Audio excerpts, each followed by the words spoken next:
This is 99% Invisible. I'm Roman Mars. In a lot of ways, Lincoln Heights, Ohio sounds just like any other suburb. If you walk around town, you'll hear kids playing outside the local elementary school. You'll hear the highway that takes commuters down to Cincinnati. At the woods on the edge of town, the birdsong is delightful. Lincoln Heights is small, less than 1 square mile, with about 3,100 people. Christina Cauterucci is a senior writer at Slate. It's a quiet, residential place that seems far from the bustle of the city, even though it's just 13 miles north of Cincinnati. It's the kind of place where everyone knows everyone. If you live there, it's hard to get anywhere in town without someone stopping you to say hi. There are well-kept single-family homes and low-lying apartment complexes. People gather in their grassy backyards for cookouts and in parking lots for pickup basketball games. The town feels calm and peaceful, at least until the gunfire starts. Most weekdays, it begins in the morning and lasts through the afternoon. Sometimes it goes past sundown and occasionally into the weekends. Once the shooting begins, it comes in rapid-fire waves throughout the day. People say it makes it hard to focus or relax, and those who work the night shift say they can't sleep. Residents worry about what the gunfire is doing to their hearing and their stress levels.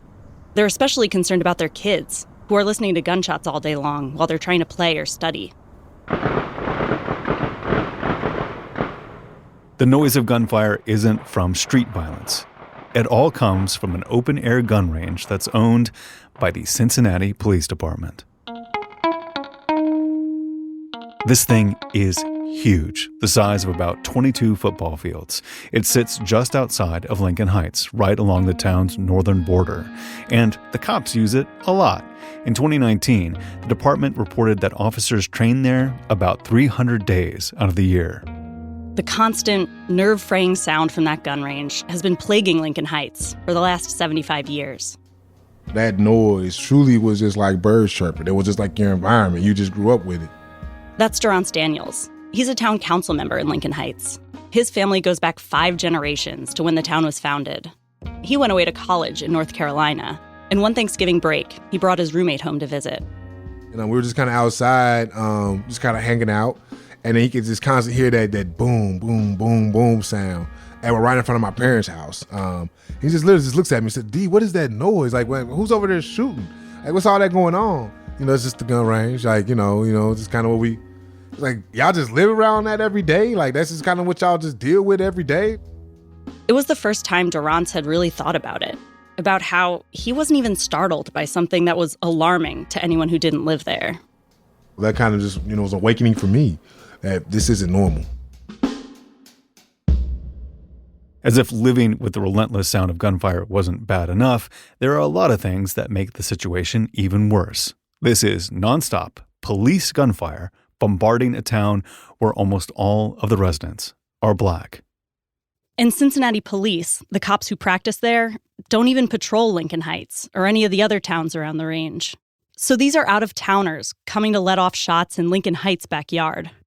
A majority of Lincoln Heights residents live below the poverty line, and they can't help thinking that if their town were wealthier or whiter, the city of Cincinnati would never get away with this. When I started reporting on this gun range, I was expecting to get a straightforward story about a particularly disturbing kind of noise pollution. But there's another layer to it, because Lincoln Heights isn't just any suburb. It's the first Black self-governed town north of the Mason-Dixon line, founded almost a century ago with ambitions of becoming a sprawling, self-sufficient community. That vision never fully came to pass, and today the bullets that echo through town are a daily reminder of how the founders' dreams for Lincoln Heights were obstructed right from the start.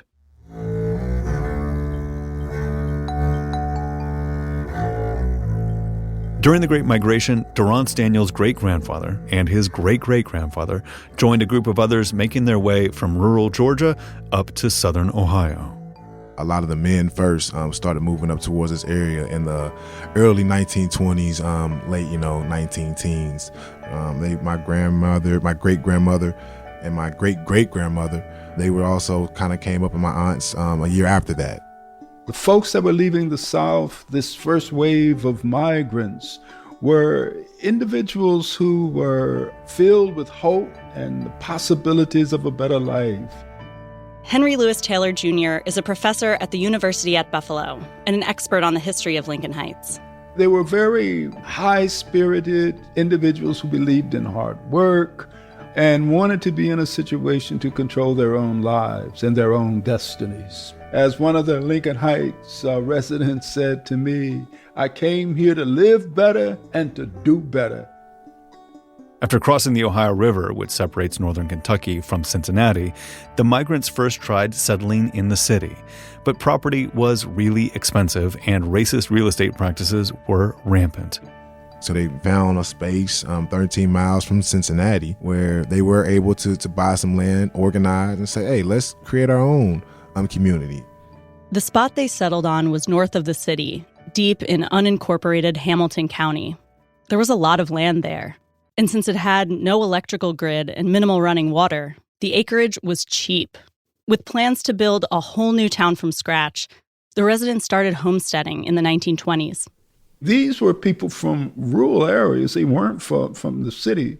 And so they knew how to build cisterns. They knew how to tap into the waters and build wells. So looking back at what they managed to accomplish with limited resources was quite astounding. Once a critical mass of Black people had settled in the area, those homesteaders had a realization. In order to have any real power over their own lives, they needed more than just land. They needed to govern their own space. And they knew, from living under Jim Crow, what it was like to be denied that autonomy. By the late 1930s, plans were underway to open an aircraft manufacturing plant in Hamilton County. Once a rural no-man's land, that region would soon become an industrial hub. So there's a lot of opportunity where all-Black neighborhood was going to become an economic powerhouse right in the middle of Hamilton County. It was already set for it. So a group of residents took a county map and drew a set of ambitious boundaries around nearly 10 square miles in Hamilton County. The space encompassed the homes they'd built and lots of land prime for industrial development, plus plenty of room to grow. The map was part of a plan to incorporate all of that space into a single town. It would be their town, a place they would control. They named it Lincoln Heights. It was a brilliant strategy. They would have an industrial and an economic base to help support the community. And that taxation would have allowed them to develop their schools, their roads, and would have created a level of prosperity that would not have existed before. It was a bold move for an all-Black community to lay claim to this much land, especially with white towns nearby. Henry says the founders were excited and full of hope. In 1939, they presented their Lincoln Heights plan to the county for final approval.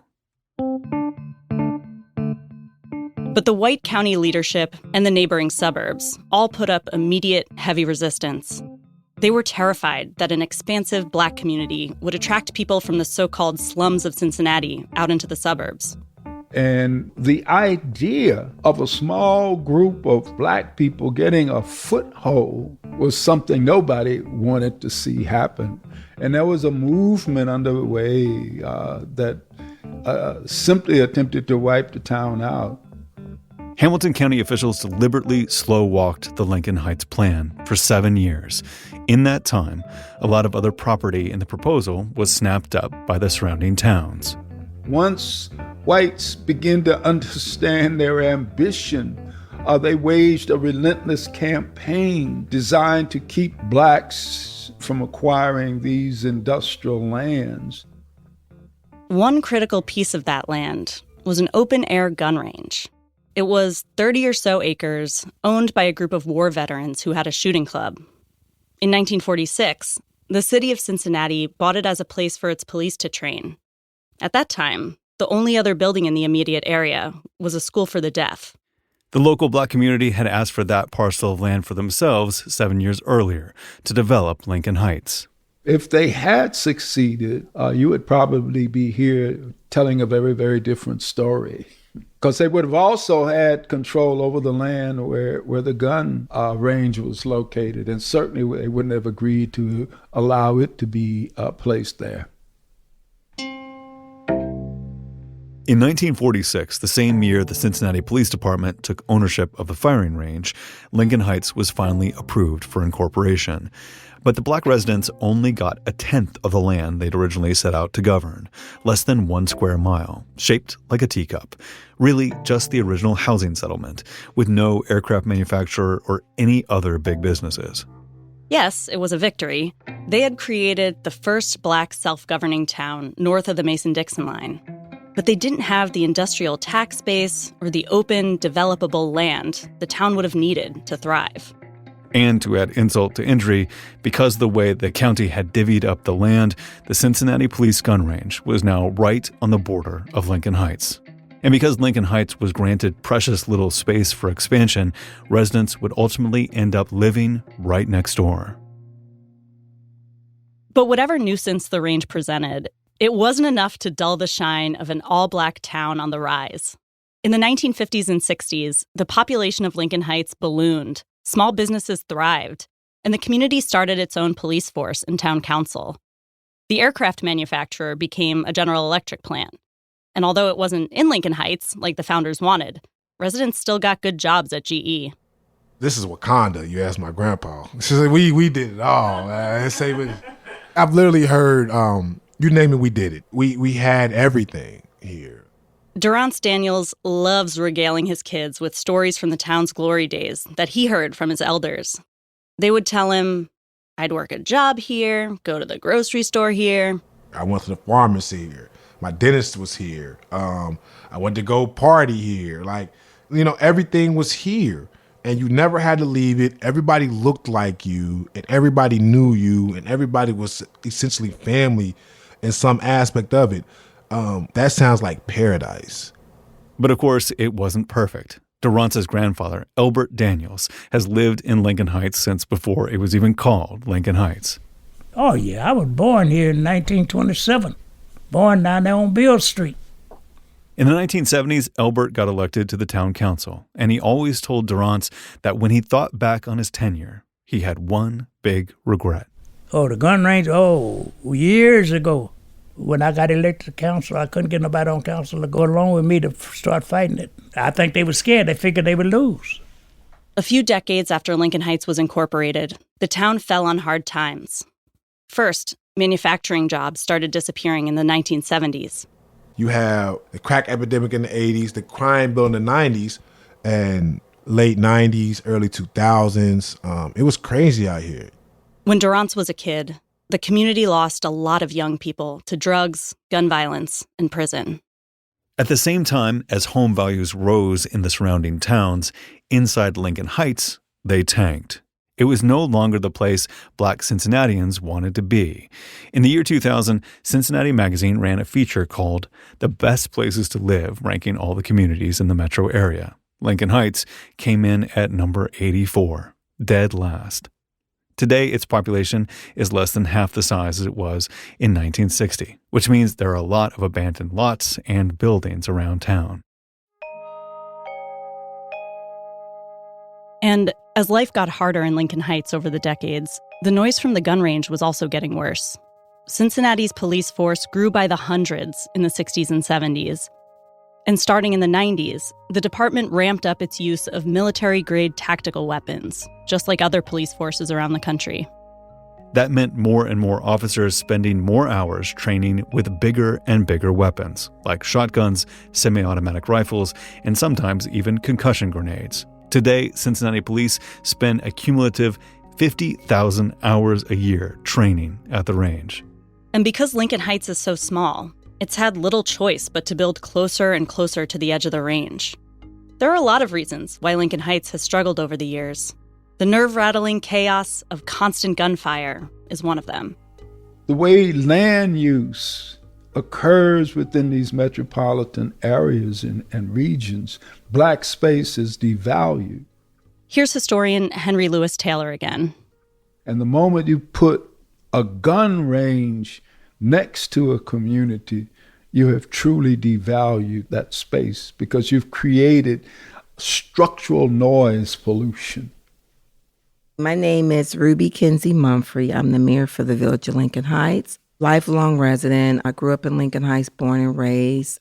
Ruby told me that several years ago, a developer had a plan to build a series of single-family homes in Lincoln Heights.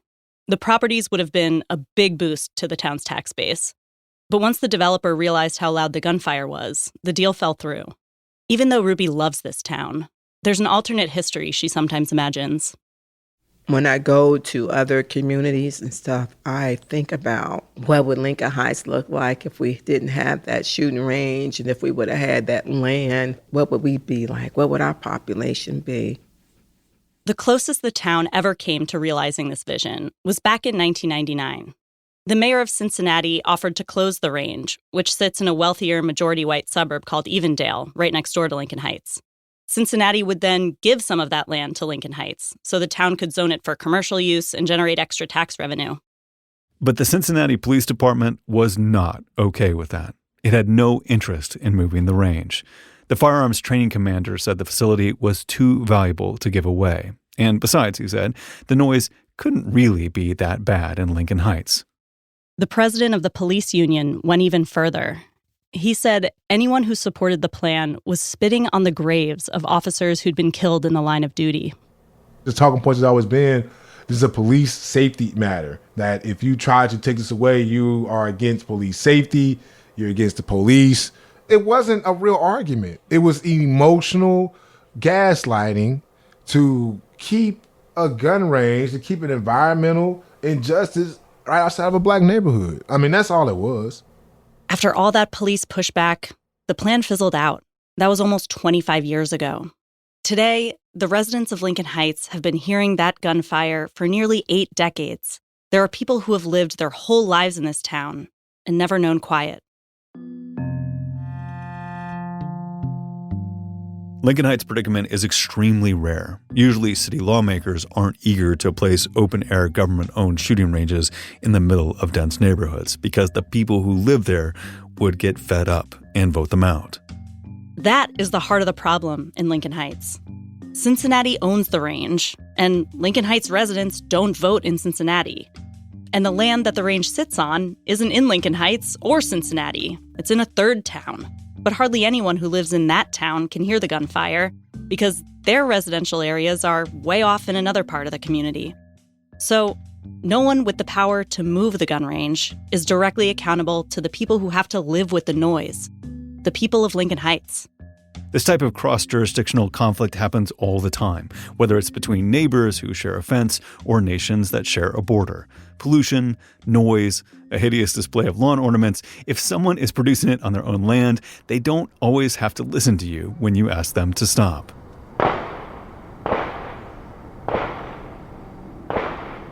So we're in Mariana Terrace, so we're literally like another fence line apart from us and the shooting range right now. When I visited Lincoln Heights, Durrance took me to one of the corners of town that gets the worst of the gunfire. It's called Mariana Terrace. It's a public housing complex with 76 units spread across a few low-lying apartment buildings and townhouses. On one side of the development is a playground and I-75, which goes down to Cincinnati. On another side is a long chain-link fence, the edge of the gun range. So it might be just a little separation from about 50 feet between us and the shooting. But once again, the direction that we're... At one end of the gun range, there's a wall that's supposed to dampen the noise so it won't bother one of the other towns nearby. But for Mariana Terrace, that wall has had the exact opposite effect.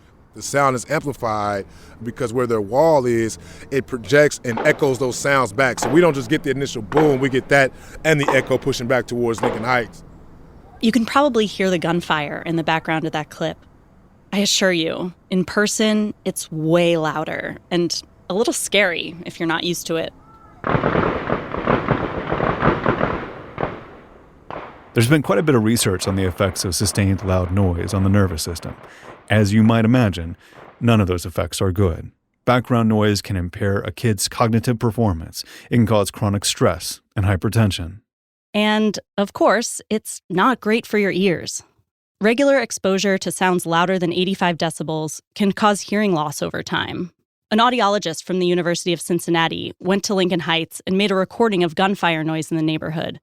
It repeatedly spiked to over 100 decibels, louder than a construction site. I can't actually, as an entrepreneur, it's very hard to work from home and try to get anything done. Like, I do multiple different things, and this is constantly, all day, every day. Alonda Brooks has lived in the complex for 8 years with her 3 kids. Actually, a lot of people on this side of the street work nights. How do you get any rest during the day? It's no way to muffle it even inside of your home. So it's really bad, like to the point where you can be having a conversation with somebody inside of your home with the doors closed and everything, and they're like, oh my God, what is that? You tell people all the time, like, I live at the back of a gun range, and they're like, wow, that's crazy. It's traumatizing. Do you ever feel like you don't want to bring people to your house because of that? Oh yeah, no, I don't really have any people. I don't have visitors. Mm-mm. When we drove away from the complex, Durrance told me he's not a gun guy, but he's learned a lot about firearms from listening to the range his whole life. He talks about it like it's the weather. There are good days and bad days, and none of it is under your control. Yeah, so today's a light day, so you probably maybe have about 3 or 4 officers using their hand weapons, just their 9mm, but you can still hear the intensity of the sound. It's just the pow, pow, pow, pow, pow, pow. There's days where they're using, like, the shotgun weapon days are bad. Your automatic rifle days are bad. Like, those are just the constant,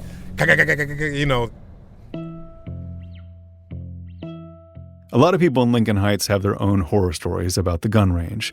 Some people remember times when there were real shootings in the community and the victims were hurt, but because everyone who heard the shots just assumed they came from the range, the emergency response was delayed.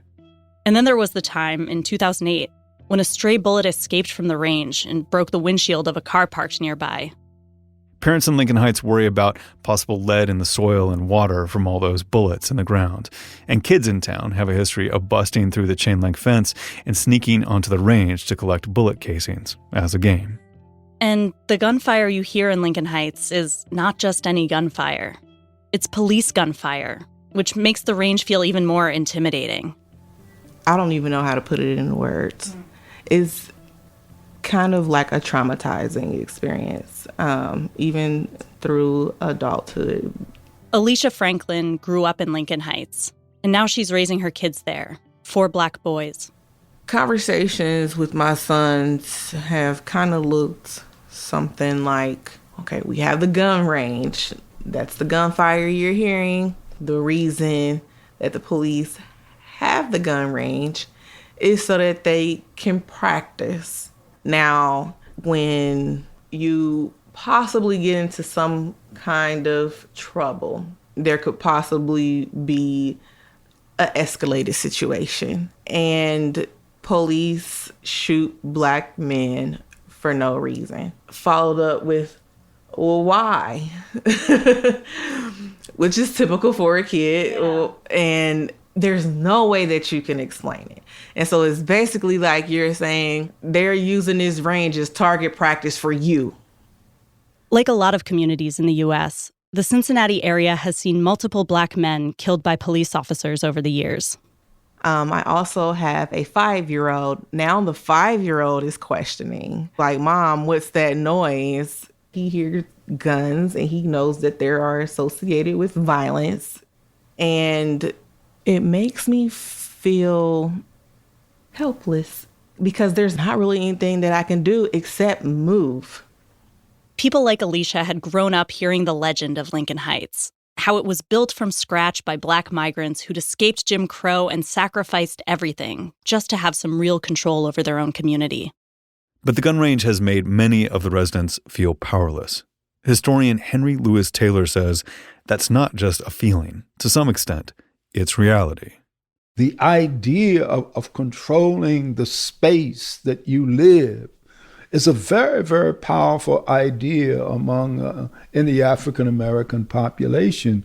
But there's a limit to what you can do with that level of control when everything else is outside of your power. And that's what we learned from the experience of Lincoln Heights. Over the course of 8 decades, people have tried again and again to move the gun range. Durrance's grandfather led that fight back in the 1970s. The mayor of Cincinnati tried in the 90s. Every effort failed. And then in 2019, a new movement took off in Lincoln Heights, and the energy behind that effort was unlike anything the town had ever seen before. That is coming up after the break.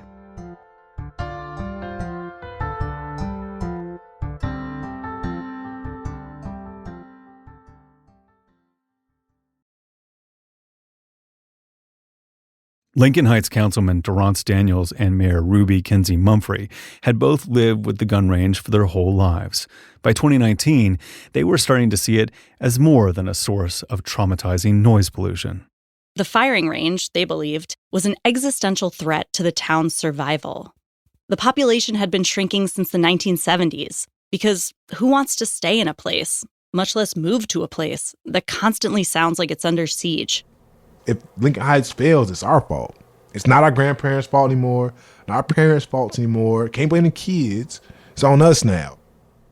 With that mindset, Durrance put his head down and got to work. In March 2019, on his 32nd birthday, he showed up at an open meeting of the Cincinnati City Council. And that the constant hearing of bang, bang, bang throughout the whole community echoing is a problem. I have young kids that can tell you the sound of an automatic rifle, which kind of gun that is before they can do their ABCs. I have kids that have a playground. Durrance was asking the Cincinnati council members to show some empathy. Just kind of pleading with them like, hey, from one council member to another, do you guys know that you're even down here shooting? A lot of the councilmen didn't even know where they practice at. It's like, wait, we have a gun range in Lincoln Heights? To Durrance, this was the crux of the problem. The gun range wasn't affecting any residents of Cincinnati, so no one was complaining about it to Cincinnati lawmakers. So they had no reason to think about it.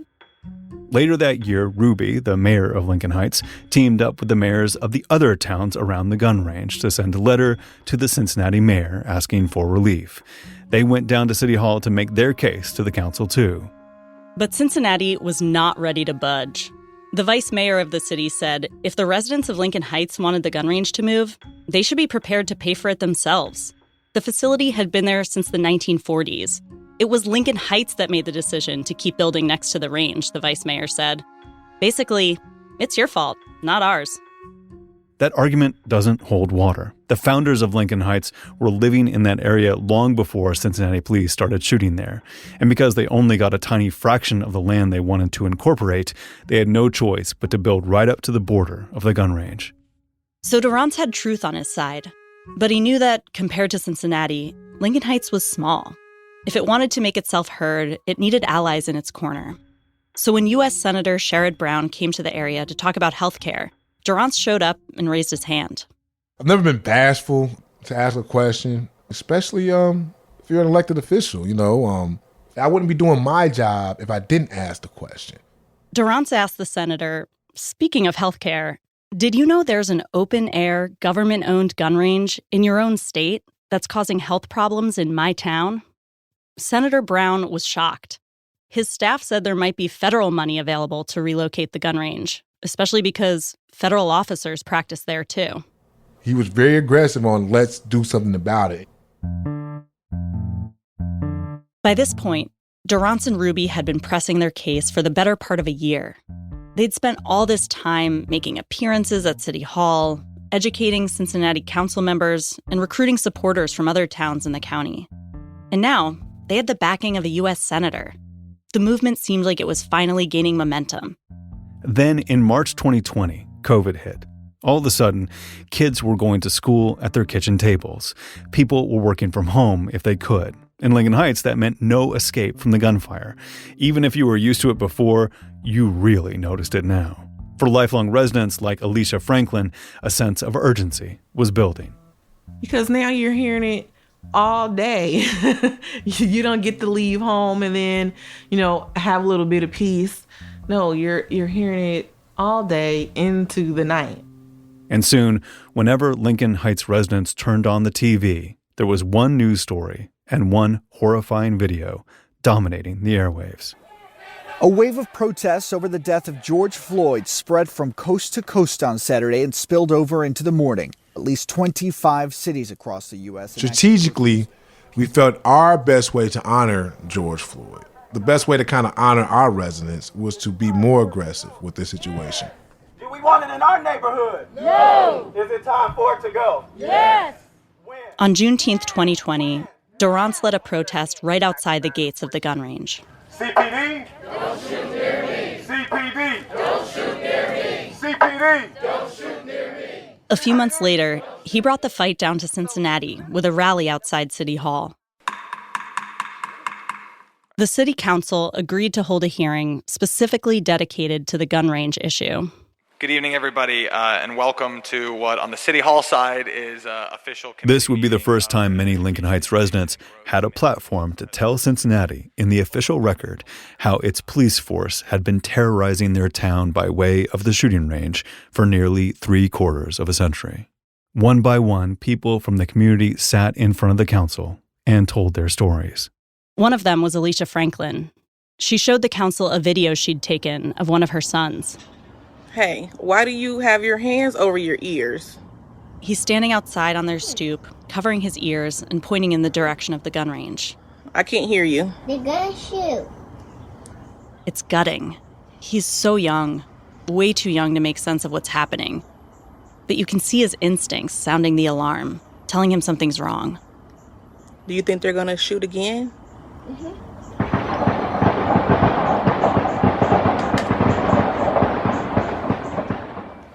The 4-year-old who you all saw on the video, he used to get startled and scared when he heard those gunshots, and that video wasn't long ago.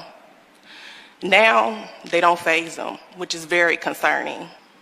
Audiology expert Brian Earl also spoke at the hearing.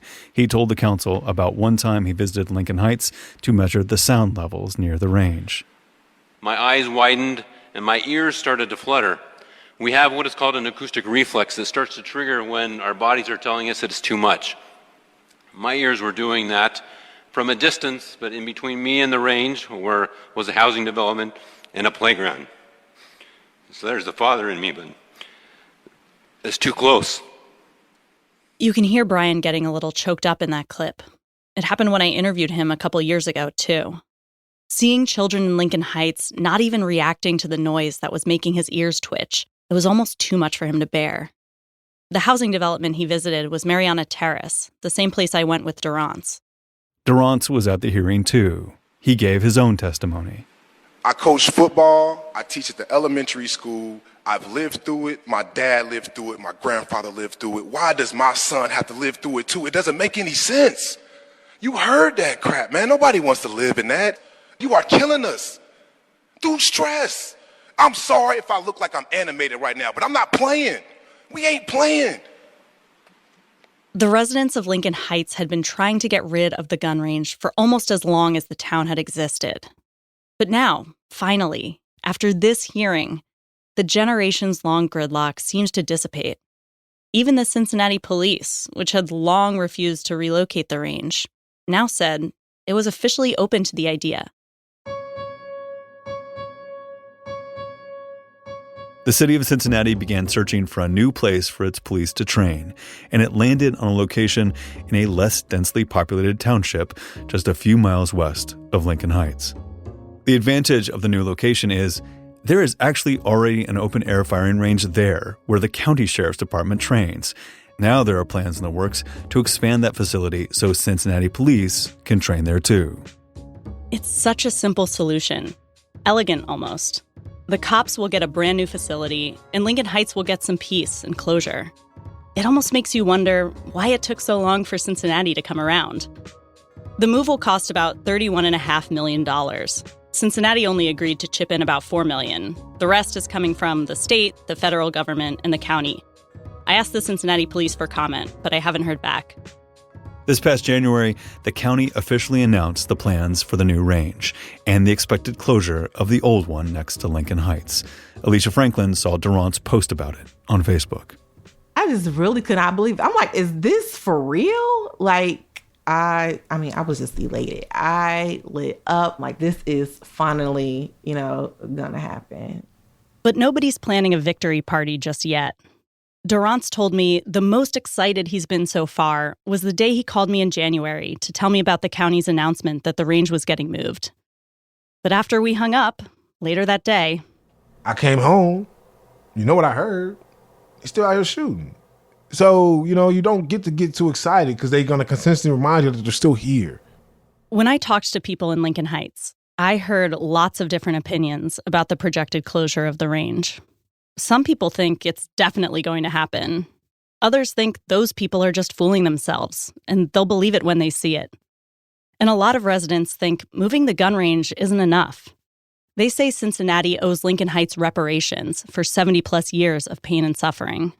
There's also a cynical read on this story. Some Lincoln Heights residents believe Cincinnati is moving the range less because of public pressure and more as a sensible business deal. Evendale, the town where the gun range sits, has been itching for years to reclaim that land from Cincinnati. They want to use it for industrial development. Evendale is utilizing and leveraging the efforts that the residents are putting forward to make this happen. But with politics, I think you always try to realize, how do you benefit from it? That's just the game that we play. At the end of the day, a win is a win. Durant says he's already seen a change in the mentality of some of the residents who helped mobilize against the range. There's a feeling of power and possibility now that wasn't there before. Like, I want the residents to really realize what they did here. Not only what they did here, but what y'all can do moving forward with this community. Because the community was just an idea 75 years ago, just a bunch of black folks that come together and said, we want to provide black people jobs.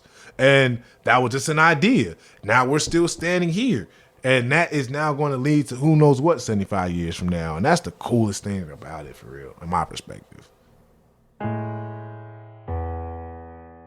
Today, the gun range on the border of Lincoln Heights is still active. It'll take at least a year or two for the new facility to open, knock wood, and the shots will continue until then. But if all goes to plan, the day the Cincinnati police shoot the last bullet at that range will mark the end of a struggle that has been passed down through Lincoln Heights families for generations. The way Mayor Ruby Kinsey Mumphrey sees it, that would put them one step closer to realizing the dream the founders had for a town in control of its own destiny. You know, I lost my father last year, and I know he wanted that to go. He would be really happy and proud of me that I helped get that gun range moved. And so it's going to be like a new story. It's going to be like opening a door to a new day.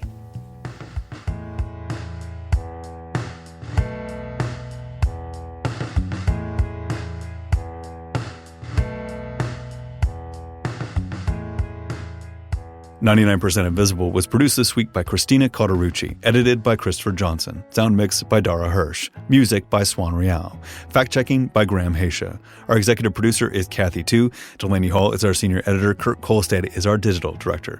The rest of the team includes Chris Berube, Emmett Fitzgerald, Martine Gonzalez, Vivian Leigh, Jason DeLeon, Lasha Madon, Jacob Maldonado Medina, Kelly Prime, Joe Rosenberg, and me, Roman Mars. The 99% Invisible logo was created by Stephen Lawrence. Special thanks this week to Stephen Kramer of the Greater Cincinnati Police Museum. 99% Invisible is part of the Stitcher and SiriusXM podcast family, now headquartered 6 blocks north in the Pandora building in beautiful Uptown, Oakland, California. You can find us on most of the social media sites, but we should probably all spend a little less time there.